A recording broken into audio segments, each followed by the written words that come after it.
Now, your forecast first from KARK4, your weather authority. Yet another unseasonably mild day across Arkansas, for that matter, across much of the south central United States, with temperatures well into the 60s, even to the 70s, but there's a lot of cold air lurking off to the north in Canada.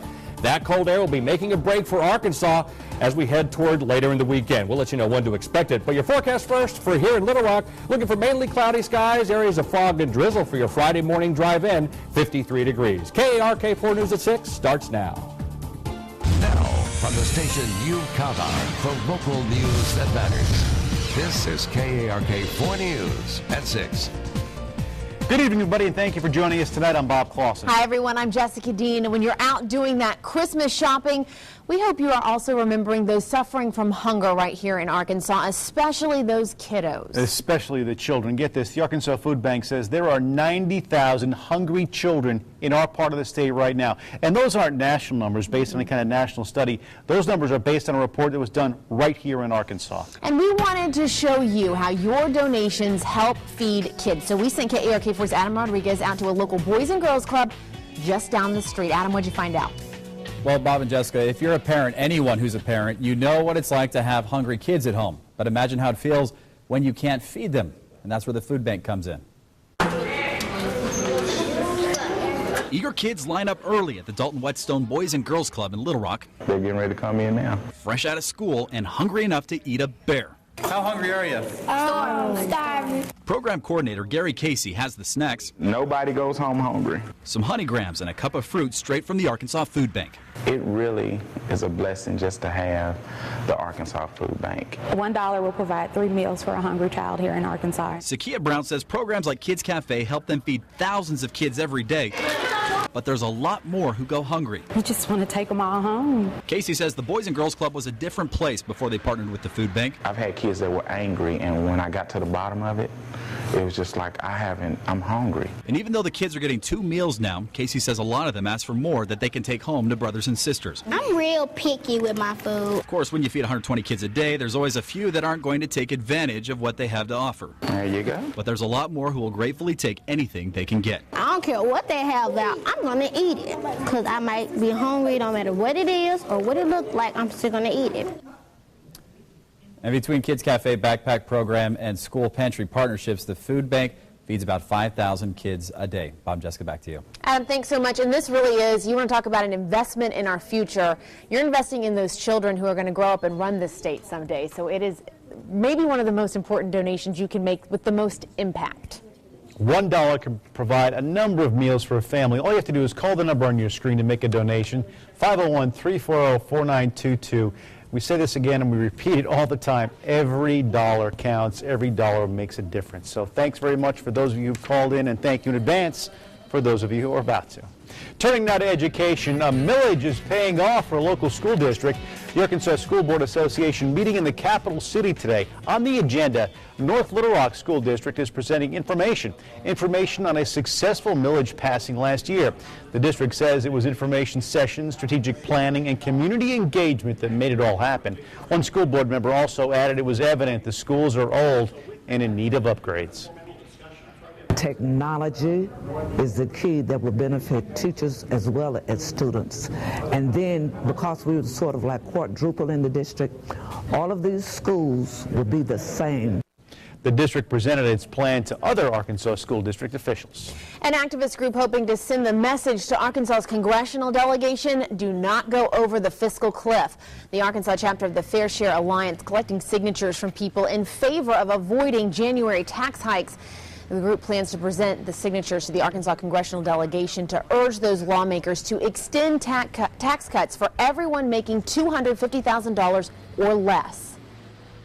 The response is overwhelming because they realize this shouldn't be a partisan issue.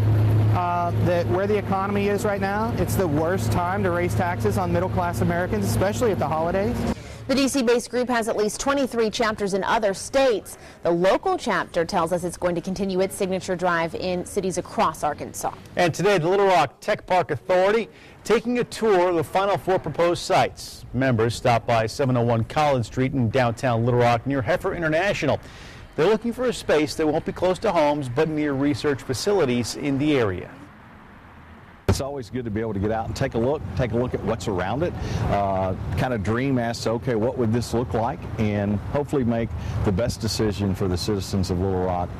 People in Forest Hills, the first proposed site, offered dozens of alternatives. They say having the tech park in that neighborhood would have forced 100 homes out of it.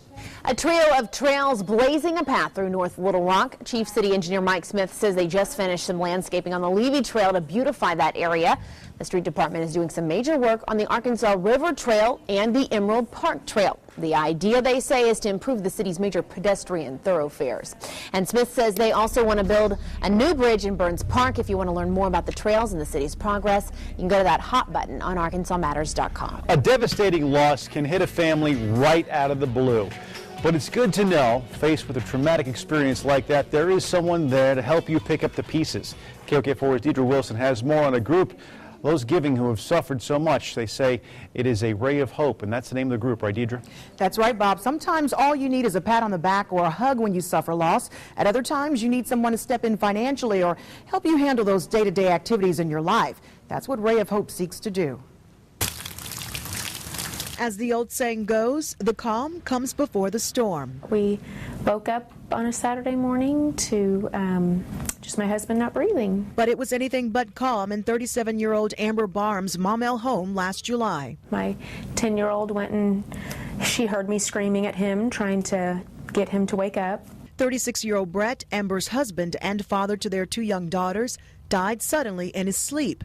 Amber would quickly find herself both mom and dad. The breadwinner, the bill payer. When Dawn Meyer heard about her neighbor's traumatic experience, developing volunteers, she began to wonder what would she do if it happened to her. What's the next step? How do you ever get back to a point where you wake up in the morning and think, this is normal? So she and some friends came up with the Ray of Hope Foundation, a nonprofit organization that helps families get back on their feet after a traumatic experience. Loss of income, loss of family. We help with people who adopt. The foundation's rainbow logo has a story. We came home from the memorial and there was a rainbow in the sky. And then the next day, after the funeral or before the funeral, there was another rainbow. Now that rainbow serves as a tribute to Brett, loving, great father, and other lost loved ones. I just think this is an amazing organization that can help several families for years and years to come. And, you know, I hope to help families for years to come as a pay it forward. And the ladies work closely with the Maumelle Police Department to help identify families who've suffered a loss to help those in need. Back to you. Deidre, thanks very much. The foundation has helped 9 families so far. For more information on how you can sign up for their 5K run and learn more about Ray of Hope, just go to our website, ArkansasMatters.com. Coming up, from handmade soaps to jams and jellies, we did the digging for gifts you can find only in Arkansas, and Wendy Suarez will tell us just what they are. That's coming up. And another mild day across Arkansas today. You might even call it warm. Temperatures across the state, upper 50s to upper 60s. We're headed for the 70s before 30s next week. Details are straight ahead. This is KARK 4 News at 6 in high definition with Bob Clausen, Jessica Dean, Chief Meteorologist Keith Monahan, and Aaron Peters with your Razorback Nation report.